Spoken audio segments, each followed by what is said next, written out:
things we see politically now, the term Karen. Recently, I cannot remember which state he was from right at the moment, but a Native American U.S. representative was asked to go back to his land, go back to his country. And I mentioned the Karen trend because the science behind that is a little shaky, so you don't know if it's what's going on, but there certainly seems to be a lot of people who think that they're better than others and others should just listen to them.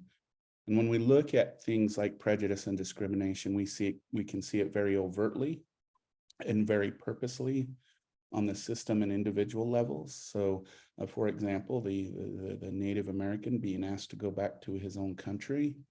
We can see laws being written that are very overt in their intent, such as the law in Arizona that doesn't permit you to talk about things like racism.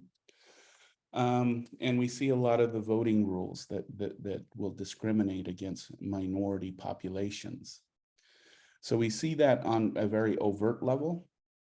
And it leaves a lot of people wondering why it even exists, because it seems like something that we shouldn't engage in as kind of modern human beings. So we'll talk about the different reasons people fall into discrimination and racism and those types of things. So that's kind of the topic we're going to hit tonight. And I would say, I talked about the overt types of discrimination and prejudice. We also have to understand that there's also unconscious types of discrimination and prejudice that people do. If we, for example, one of my very, very, very first research project was dealing with individuals with a disability, and who would a person want to hear from, an expert or someone who has, in this case, we used epilepsy. So in the research, what we did is we just had two chairs sitting side by side, and we would randomly tell the person that either a person with epilepsy was going to come into the room and give them information about epilepsy, or one of the faculty experts in the area of epilepsy is going to come into the room. And the measure that we used is we said, set the chairs however you want them in the room. And we found it very interesting that when a person was faced with hearing information who directly had a disability like epilepsy, they would space their chair farther away than if they were just going to be talking with an expert or someone who doesn't have the disability but knows something about it. And those are examples of what we call covert discrimination, because in the measures of overt discrimination and stuff, we didn't see any statistically significant difference between people who felt discriminatory towards a person with epilepsy versus the professional. But they definitely distanced themselves physically more than you would expect. And so that's just an example of one of my very first research projects. And since then, we know that when two people of a different race meet each other, they will take two steps back. They'll usually put their shoulders back. They'll do different types of eye contact. And we also know that there's been a term that has been coined over the last 20, 30 years called microaggressions. And those can be covert in nature. A stare, a position of the body are an example, but also jokes that people make, and different comments that people make when they're around people of a different race or a different place. So it's an interesting topic, and why we engage in this behavior is kind of going to be our topic for tonight. Okay.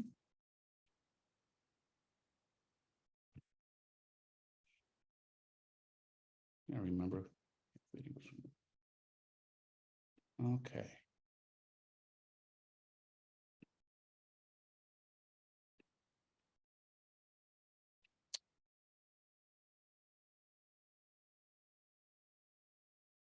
All right, so probably the first place that we should start in this discussion is getting the terminology out of the way. What is prejudice? What is discrimination? What are things like stereotypes and the like? So let's kind of get this out of the way.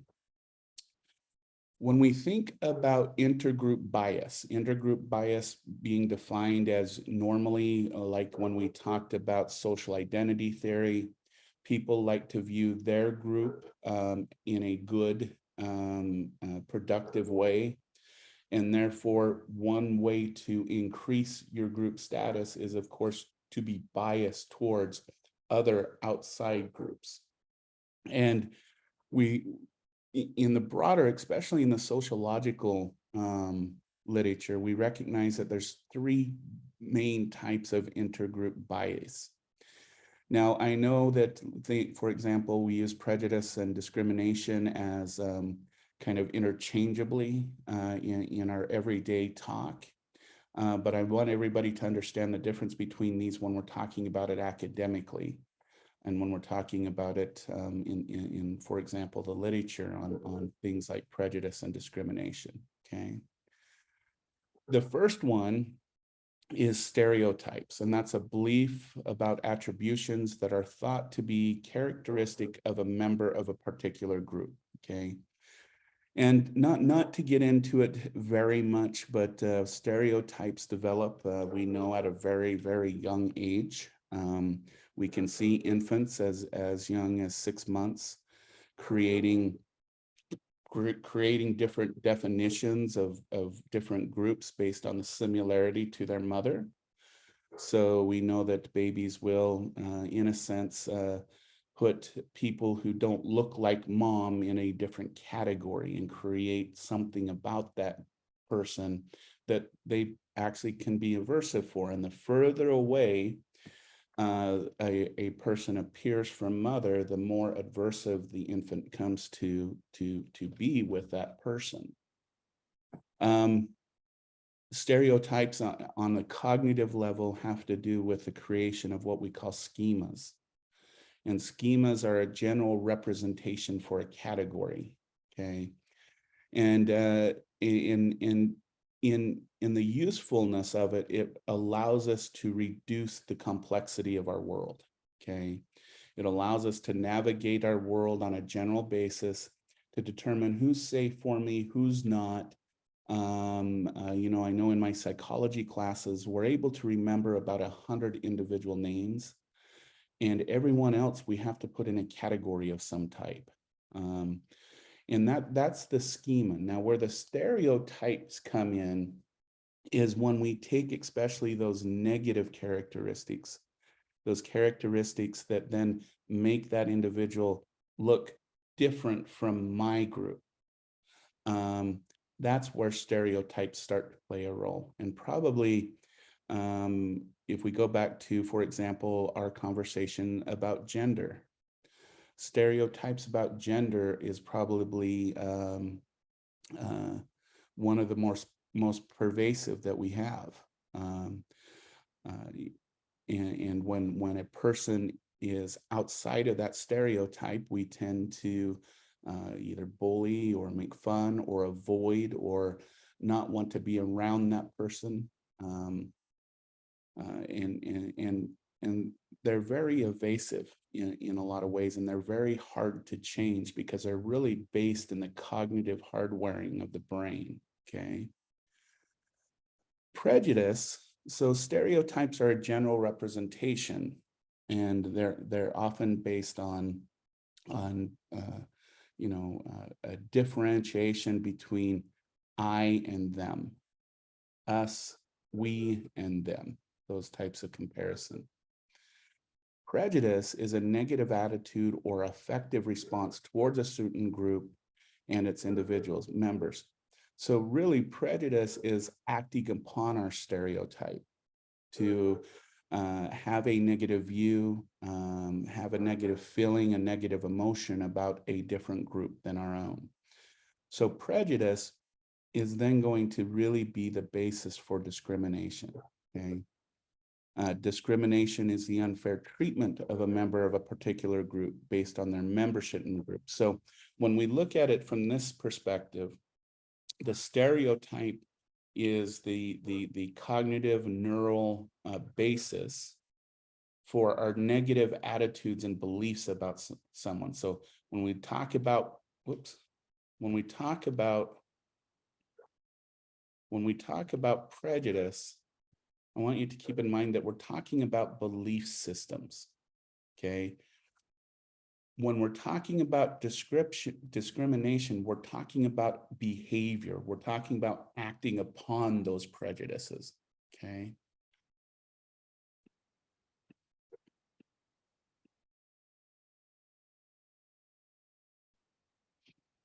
And again, when we look at what are the sources for prejudice beliefs, well, there's the social sources. So there's viewing people as unequal status. There's a social identification process, which we talked about earlier in the course. And then there's those cognitive sources. We already went over stereotype, but perceived similarities and differences, and illusory correlation. Now, an illusory correlation is when we see an association between a group of people and a given behavior, a given way of being, and we associate that with those individuals. So earlier in the semester, we talked about objectively, Native Americans actually don't drink any more or any less than any of the other groups in the country. But there's an illusory correlation, and Frank actually brought this up. There's an illusory correlation that many Native Americans drink, that it's overrepresented within the population. And that's an example of an illusory correlation. And so those are kind of the sources. We have the social sources, the status we place on people, and the more distant they are, the more unequal of a status we're going to provide. And we have social identification, which is trying to make our group seem as good or seem different than another group, because we want to view our group in a positive light, as you would say.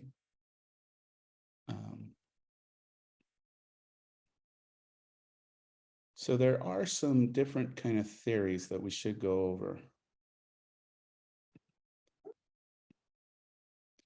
When we talk about unequal status, there's a theory called realistic conflict theory, okay? And what realistic conflict theory states is that people,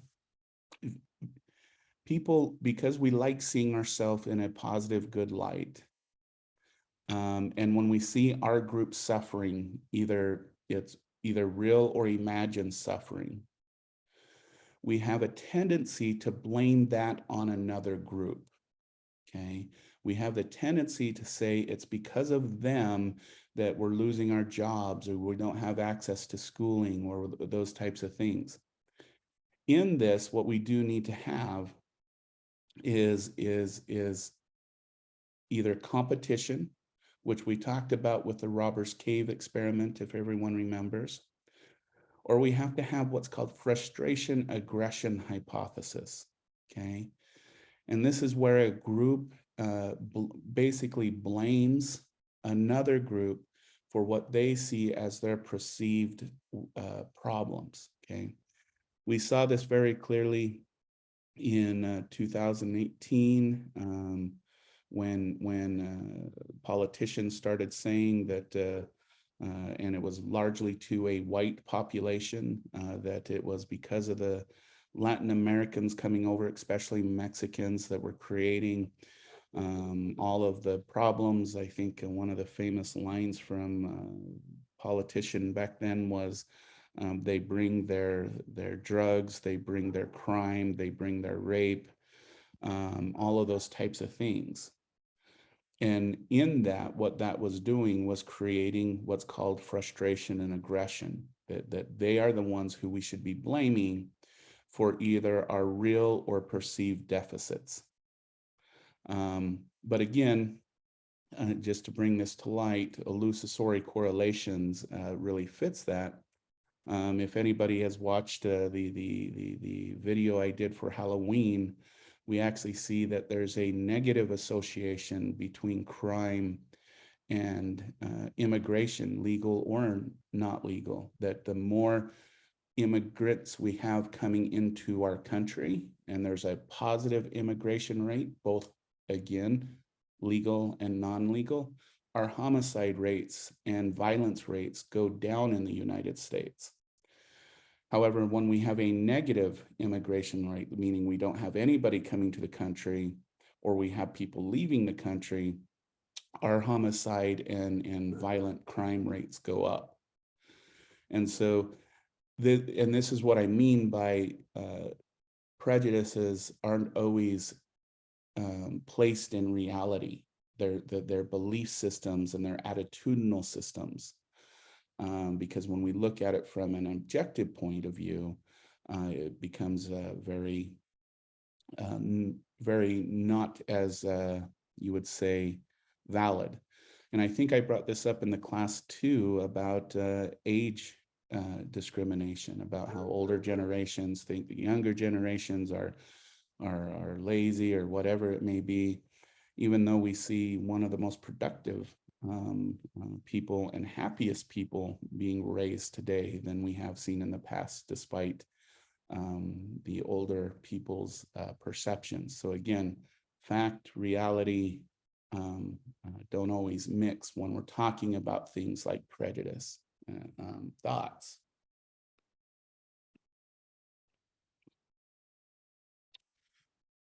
This this graph talks about economic conditions, well, for example, with racial violence, okay? And what this represents is this is a total number of lynchings between these times.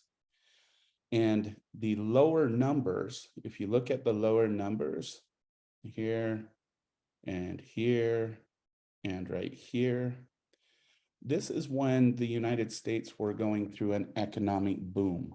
It was a boom time, with the exceptions of this time in the 30s.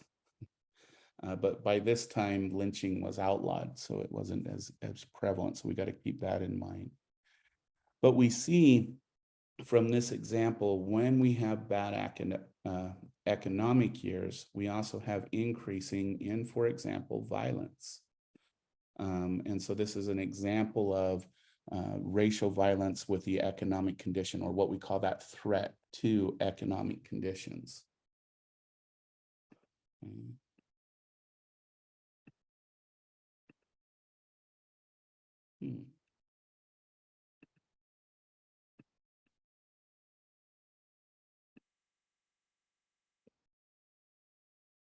And for some reason, and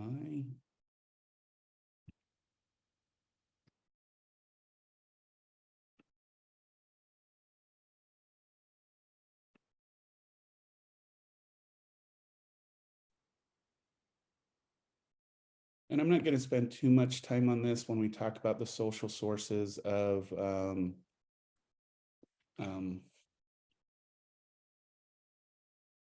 excuse me, when we talked about the social sources of prejudice, we've talked about social identity and social categorization, where we divide people into our in-groups and our out-groups.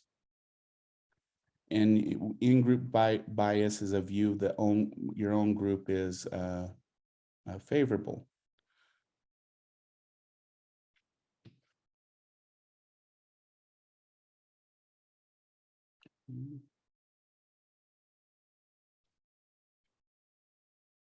And this is an important point to make, because when I talked about the stereotype, we got to remember that prejudice is a byproduct of our thinking process.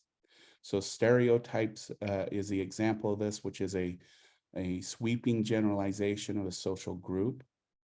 And it influences thought by processing the information consistent with the stereotype.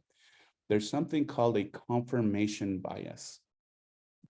And what a confirmation bias is it's a cognitive bias that when we truly believe something about a group or about just about anything, we will both purposefully and unconsciously seek out information that proves our bias, and we will ignore information that disconfirms our bias.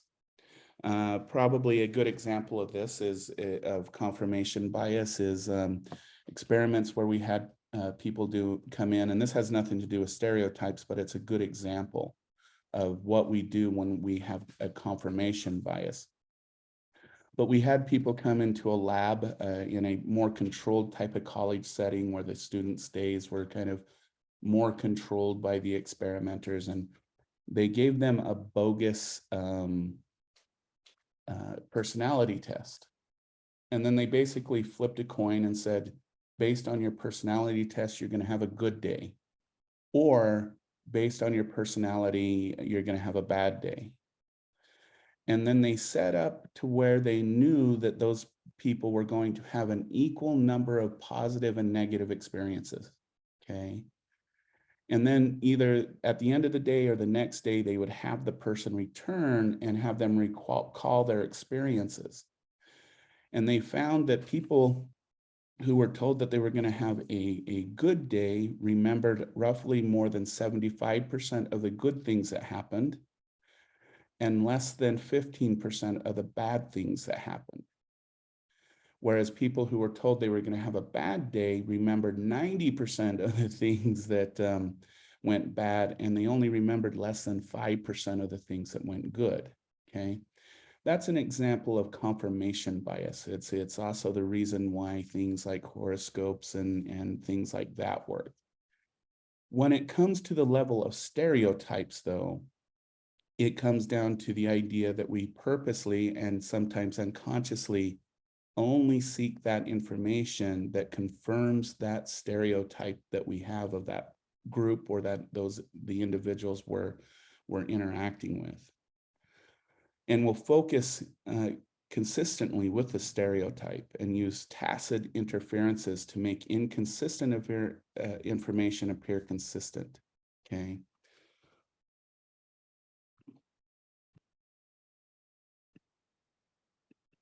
The other cognitive thing that we see when we have people describe out groups and in groups, and we ask them, are they more alike or are they more different than your group? We find what's called out-group homogeneity. And what that is that we think out-groups members are more alike. We see them more alike than different, where with our own group, we have what's called heterogeneous attitudes, where we see that groups within our members, within our tribes, as we would say, or our families, or whatever group, racial, language, any group we think about, we see them as more diverse and more different. Okay. This is also why if you ask, for example, well, let me put it this way. If you show, for example, white Caucasian pictures of Asian people, they will see the features of those Asian people as more similar and won't be able to tell the difference between them in what's called a differential task. Okay.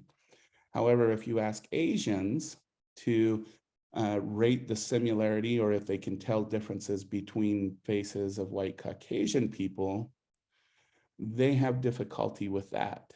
They see most white Caucasians as being more similar in even physical appearance than different. But then when you ask them about their own groups and you use the same exact pictures, they see the more distinct differences. For the example, the Asians viewing other Asians and the white Caucasians viewing other white Caucasians. Okay. I bring that example up because it was one of the first experiments done on this idea of homogeneity and heterogeneous, both in-group and out-group. But since then, there's been a lot of research on things like face recognition, attitudes, intelligent level. You know, the bias that Americans have against Asians in mathematics is another good example. Okay. So this is the other kind of cognitive source of prejudice, is that we're more likely to see someone of an out group being more similar, and therefore we can't see their distinct qualities, both physically and psychologically.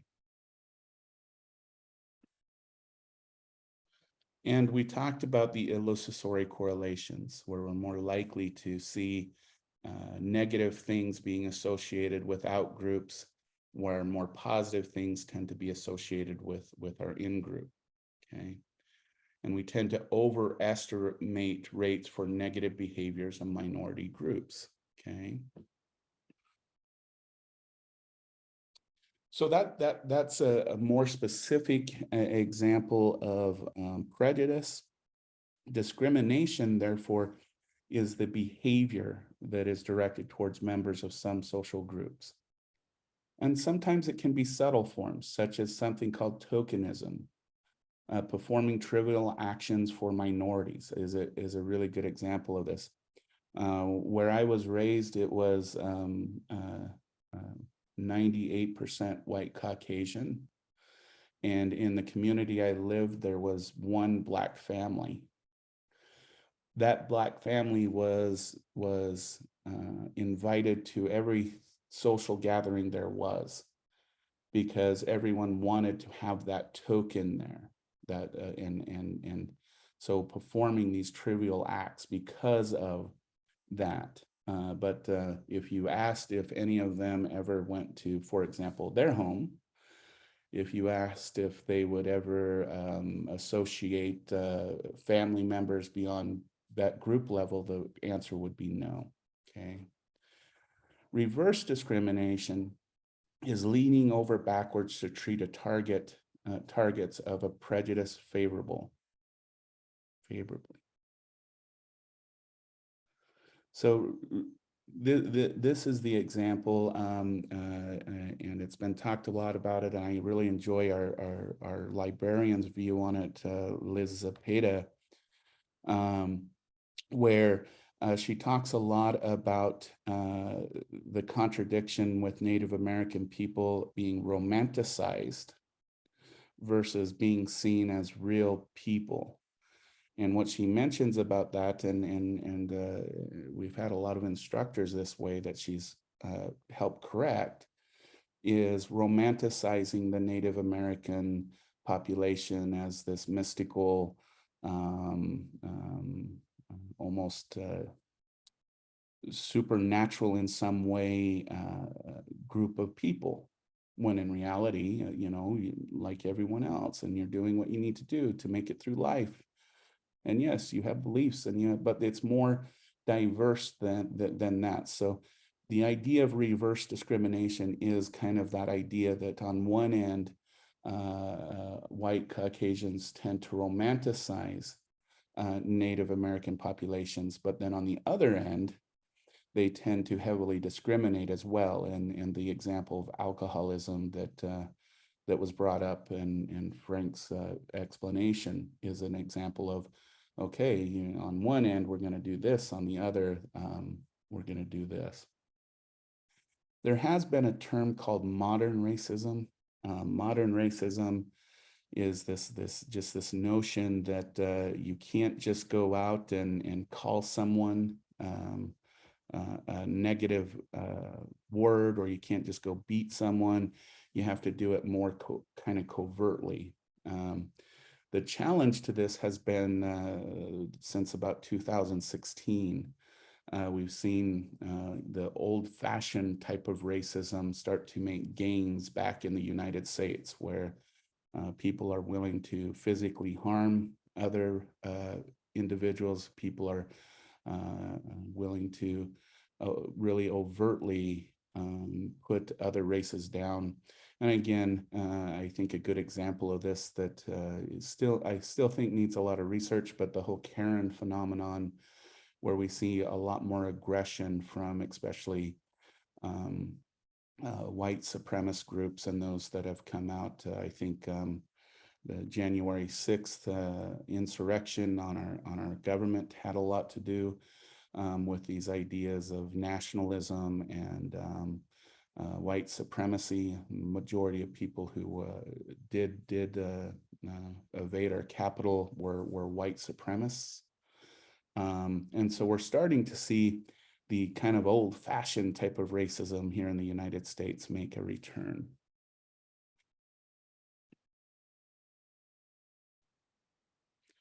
So again, just kind of saying this, modern racism is prejudice directed towards other racial groups that exist alongside and rejection of explicit racist groups.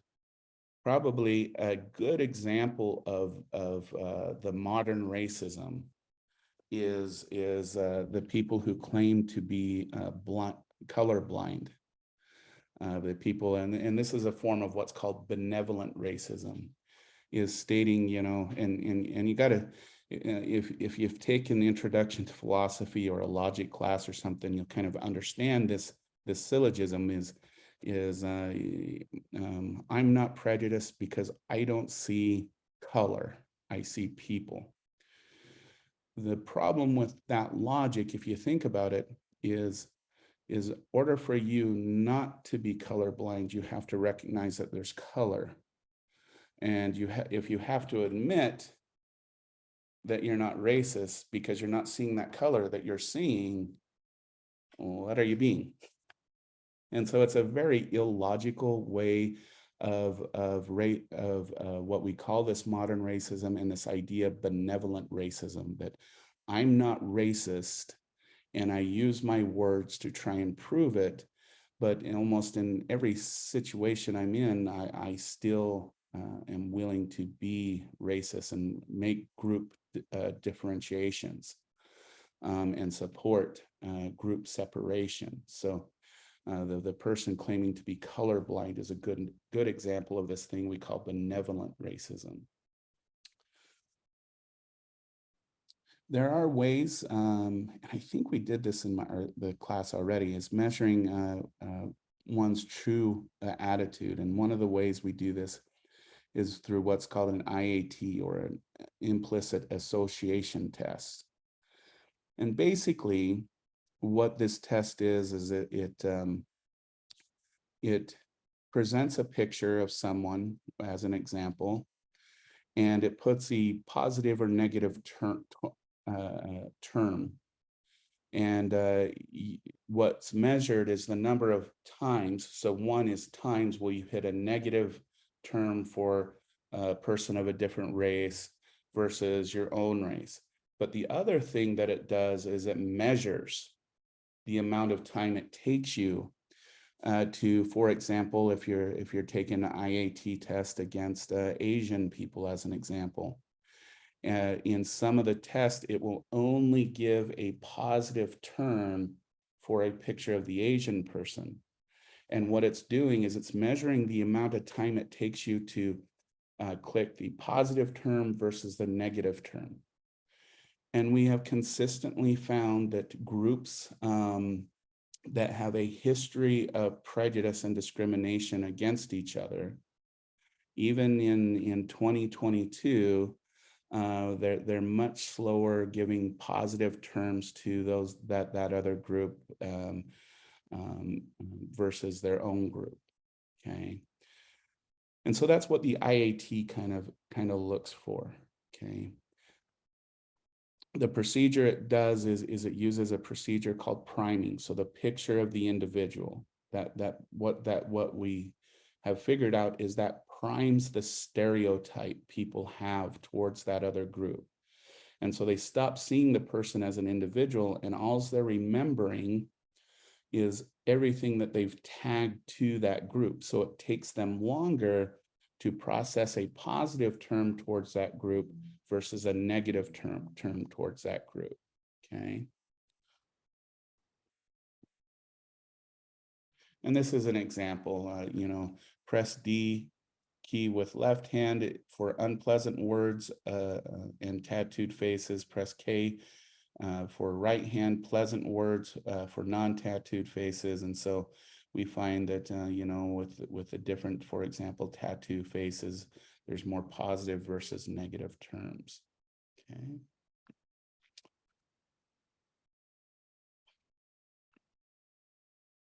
Okay. The difference between implicit attitudes, though, and what we call explicit, those ones that we're willing to say out loud, is that they're actually more automatically activated. Okay.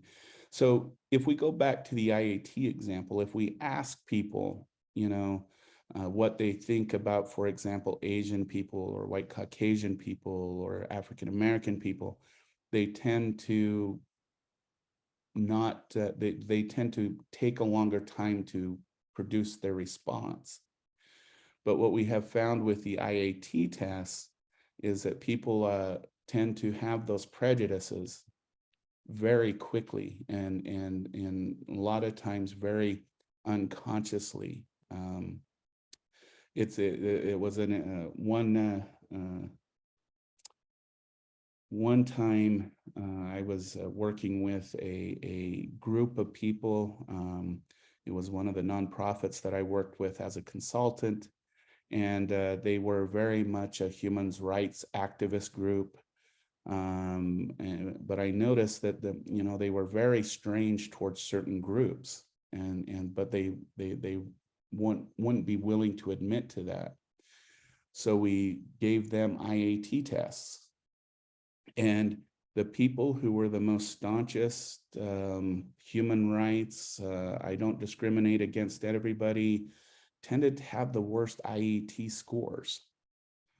And so even people who tend to say, "Hey, I'm totally prejudice free, colorblind, quote unquote," actually tend to score the worst on IAT tests. We think this happens because maybe with this population, they're struggling inside with their actual attitudes and beliefs about another group versus what they should think externally or explicitly. So.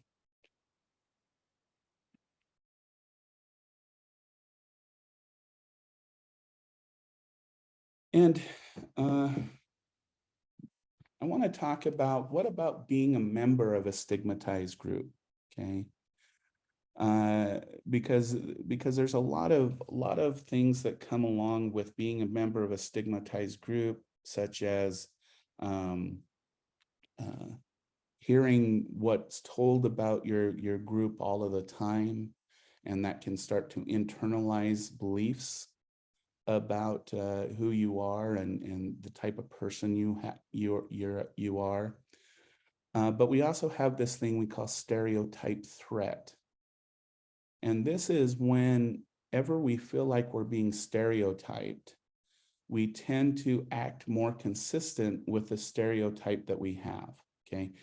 And probably one of my most favorite experiments that look at stereotype threat is research that was done at UCLA and Stanford University. I'll give kind of the simple version with the UCLA. Is they took a group of Black students from the inner city community college, the kind of community college that you can stereotype about, and you know that there's a lot of things going on with that community college. And what they wanted to do is they wanted to measure cognitive ability. Because the research showed that, people from inner cities, especially when they're a minority group, don't have as strong cognitive skills as non-stigmatized group, okay? So the first thing that they did is they measured the white kids at Stanford and at UCLA to kind of say, where are they at, okay? And so I'm going to kind of draw a graph, because I've always loved this research. So I'm going to put a W for the white kids. And this is just a map of cognitive abilities. Cognitive abilities, problem solving, being able to think clearly, things that you kind of think with an IQ test, okay? And these kids measured, decently, what you would expect kids from Stanford University or UCLA would measure, okay? But they had two different conditions. They had a group of students randomly assigned to week 1 or week 2. Okay. In week 1, when the Black students showed up to UCLA, there were white students who were Confederates for the research. Didn't say a thing to them, but they were standing by the door, they were standing in the hallways, and they were just there. Okay. No interaction, no verbal interactions, none of that kind of stuff. They were just planted there, basically. In the second Saturday, and the reason why they chose the Saturday is they had no one at the facility.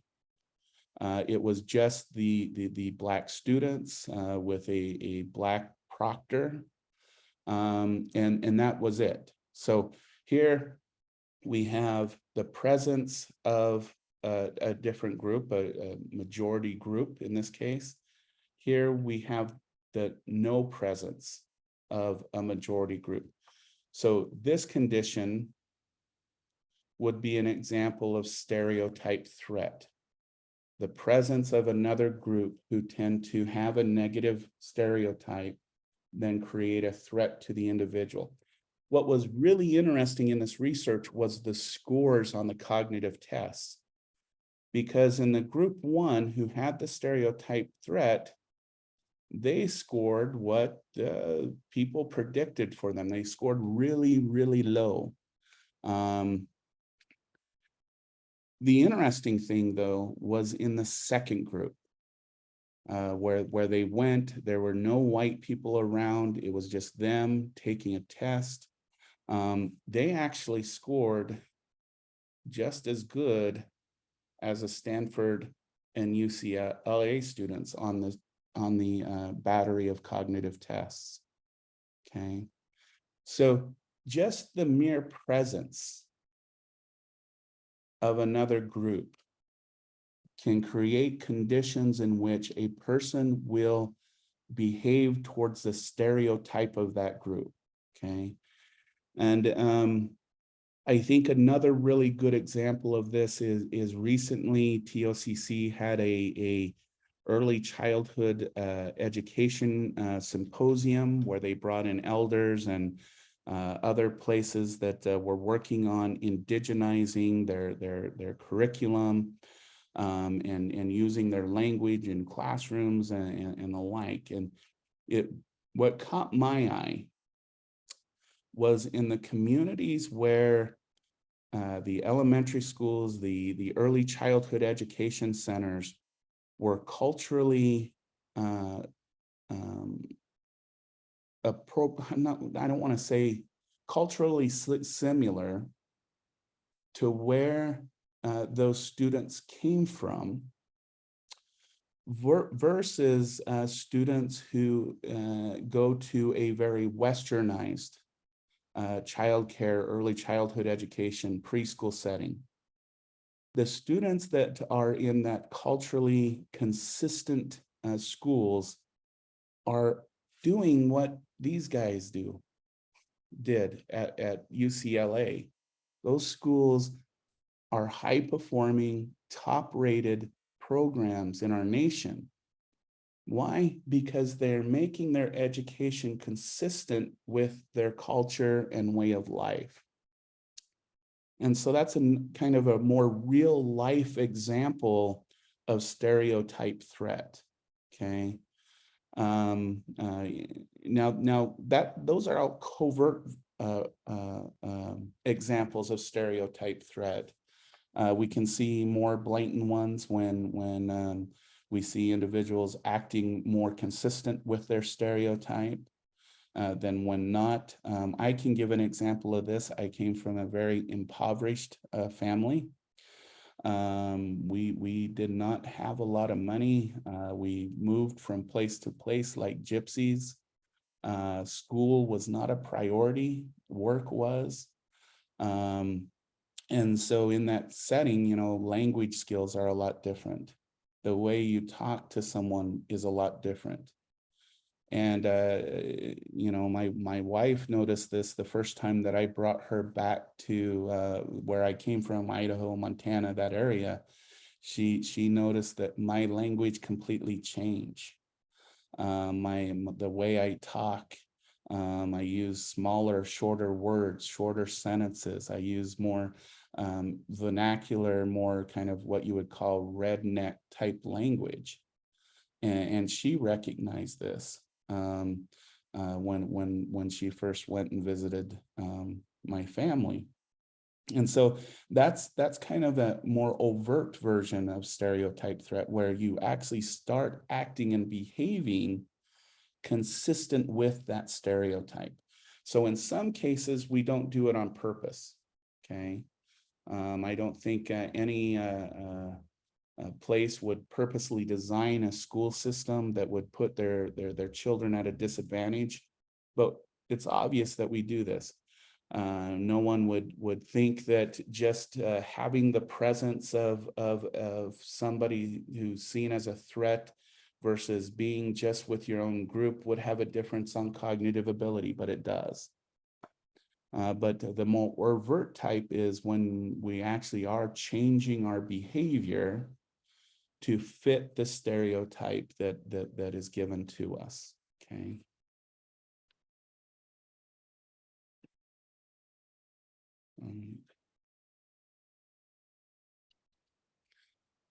So I'll end with this tonight, and then I'll ask for any questions that anybody might have. These are just some ideas of reducing prejudice, and we've talked about them more specifically in other lectures, so I won't press on them more. One is we need to teach parents to socialize their children to be more tolerant. We know that these processes of grouping people is something to do with our neural capacity. It's our brain capacity. So it's going to happen. But the thing that we have learned about the difference between a prejudiced person and a non-prejudiced person is the non-prejudiced person, if there even is one, works every single day. They admit their prejudice, they admit their biases, and they work every day to act counter to those. One of the things that I talk a lot in my social work classes and my group-based classes, my mental health provider classes, is in order to effectively work with people, every time you walk into the helping situation, whether it be a group or a client, you need to take your prejudices and your bias and set them outside the door. Don't forget about them. And then go into that room and be the person. It's a choice that we make. Increasing intergroup contact. Contact must involve things like cooperation and interdependence, as we talked about with the robber cave examples in an earlier lecture. We can't just put two groups together. We have to have that what we term that superordinate goal where there's cooperation and interdependence. Norm favoring group equality must exist. So changing the norms of what it means to have different classes in the United States, as an example. Focus on individual-based versus category-based processing. So taking that literal view and teaching that cognitive skill of resisting the categorization process, okay? And extend what we call contact hypothesis. Okay, knowing that members of an in-group have formed friendships with out-group members may reduce prejudice, and we know this helps when we have increased cooperation within individuals, and that's one of the main reasons really high functioning organizations prize diversity, because they know that they'll get differentiating thought with friendship, which reduces the overt and those IAT impulses, those implicit attitude impulses, through those friendships and that contact. So that's what's been proposed, I think, so far. I think there's a long road to go on those. before we see that. Okay. And things like focusing on similarities instead of non-threatening out groups, recategorization, resetting the boundaries between us and them. Focus on other specific traits and outcomes, attribution-driven processing rather than group-based stereotyping, are all things that, at least in the lab, and I'm going to fully admit this, these things that I'm talking about have been shown in the lab, but they're not well documented in our regular, what we see, regular actions of, or there's no real world examples of these things other than, you know, the organizations that promote diversity and those types of things. So, all right, so that is the lecture on stereotypes, discrimination, and prejudice. Is there any comments, questions? Frank, I can see you there thinking. I'm curious what's going through your mind. I'd like to answer any questions that anybody has. So the floor is yours. I'm okay. You're all right? It's pretty common thing that we deal with daily. I mean, it's nothing new to us, or to me anyway. So yeah, there's prejudice everywhere. Some people admit it, some people deny it. It's kind of hard to say much about it because, you know, it's real, it exists, and it's never going to go away, as far as I'm concerned. Yeah. So it's life, got to deal with it. Yeah, and I think that that's the kind of the difficult takeaway message, because, you know, as the psychologists, we know it's always going to exist unless there's actual neural changes in the capacity of our brains. Right. But it's good to be aware of it, to recognize it, and recognize it when you see it, you know. Yeah, and I think that's the major point of at least the good research that I've seen, is that recognition, accepting it, and making a choice whether you're going to act on it or not. Correct. But just to deny it, you're not helping out very much, I don't think. No. Yeah. Does anybody else have any questions or comments?